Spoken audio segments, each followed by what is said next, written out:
la nouvelle scène algérienne avec le groupe Babylone et Zina.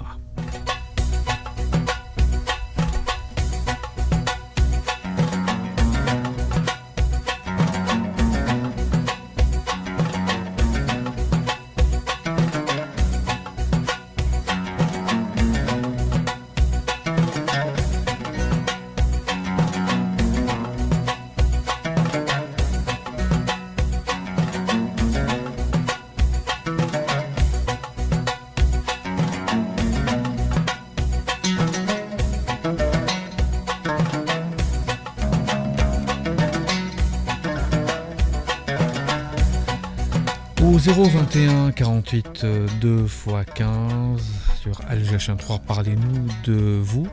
Alger 3 est à votre écoute entre 21h et 22h.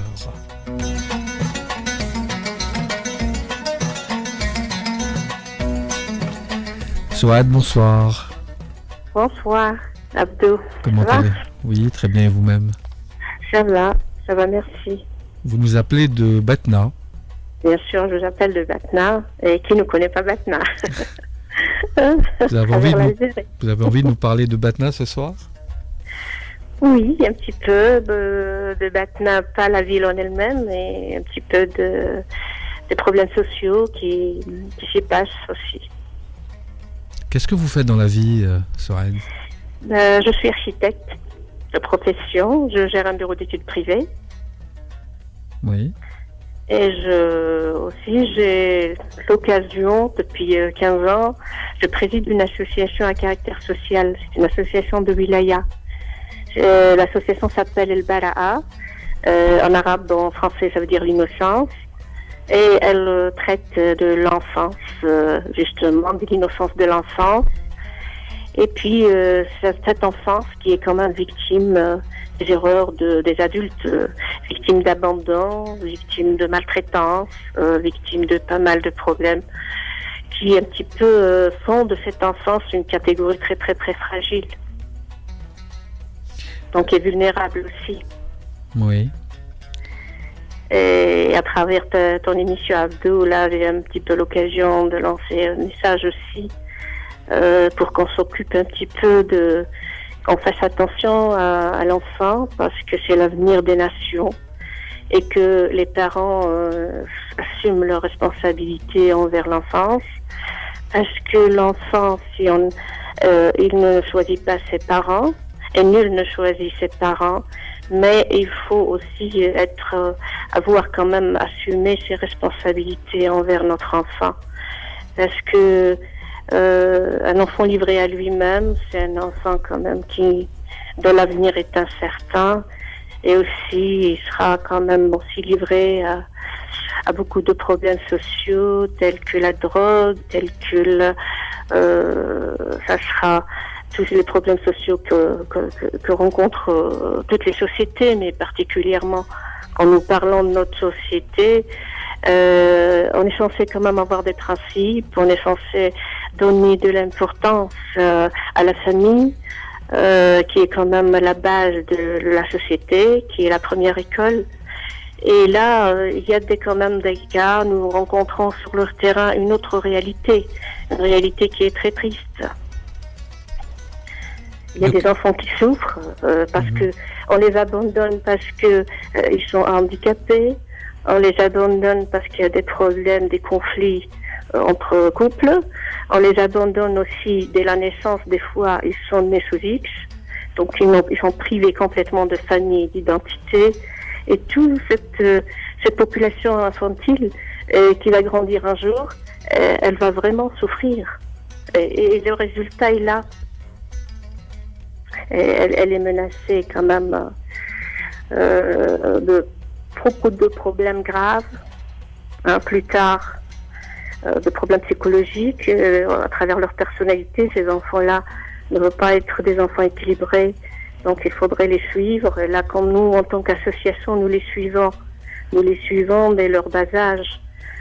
Nous encourageons même la kafala pour les enfants dont les parents sont inconnus. Parce que vivre dans une famille est tout à fait autre chose que de vivre au sein d'une institution. Parce que l'institution ne remplace jamais la chaleur familiale.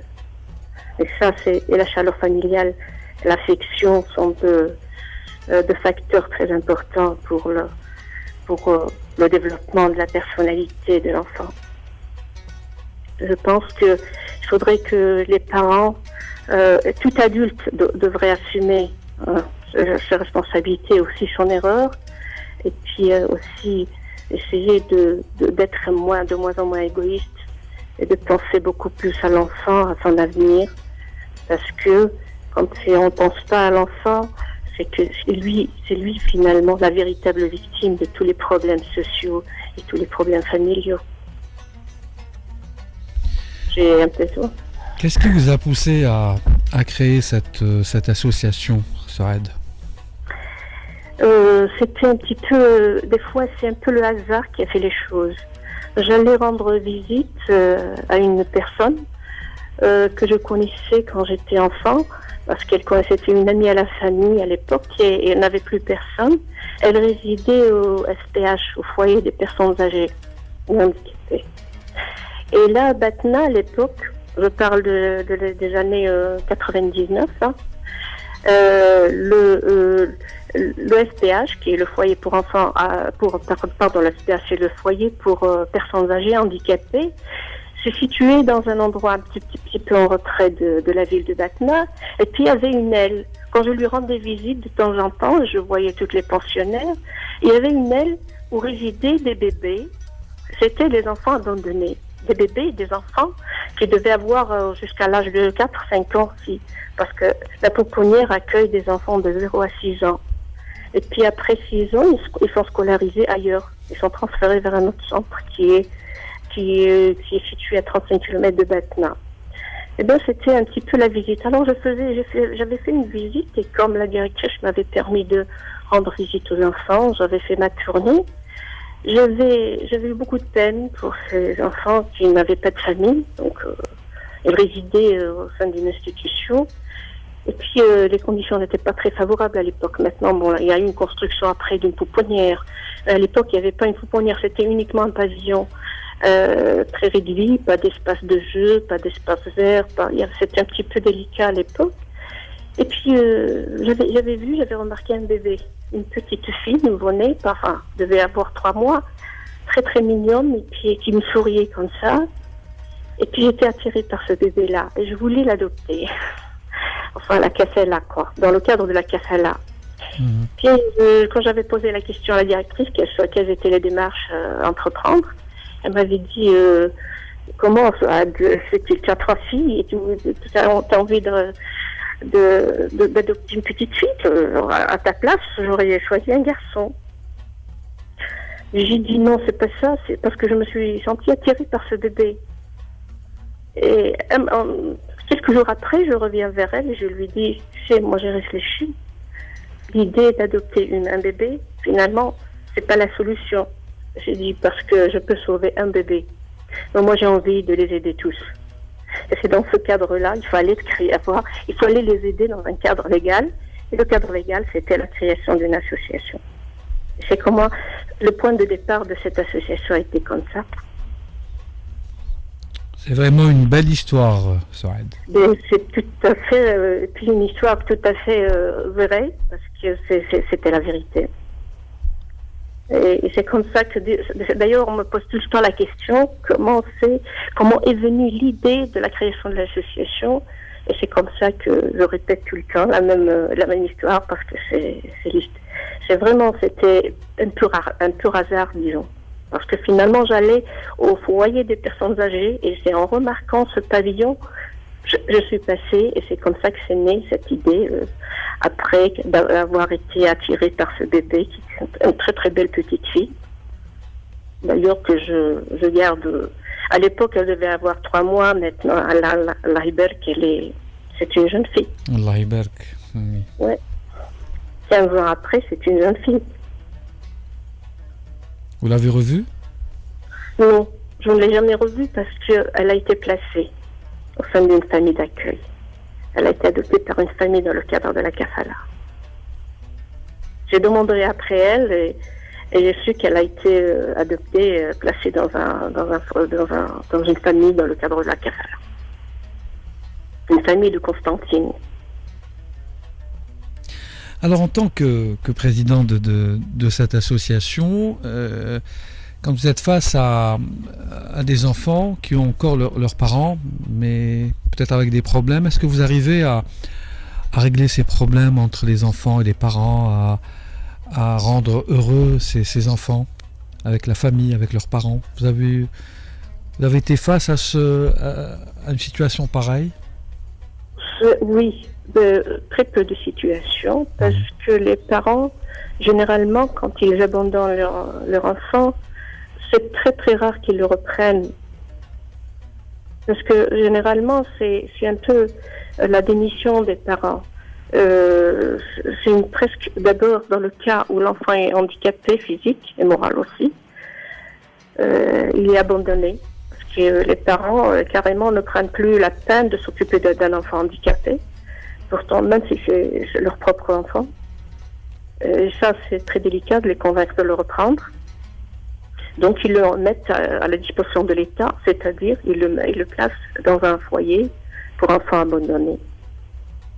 Et ces foyers-là existent à travers le territoire, pas dans chaque wilaya, mais à travers, disons, il y a peut-être une trentaine de foyers à travers le territoire, en même temps.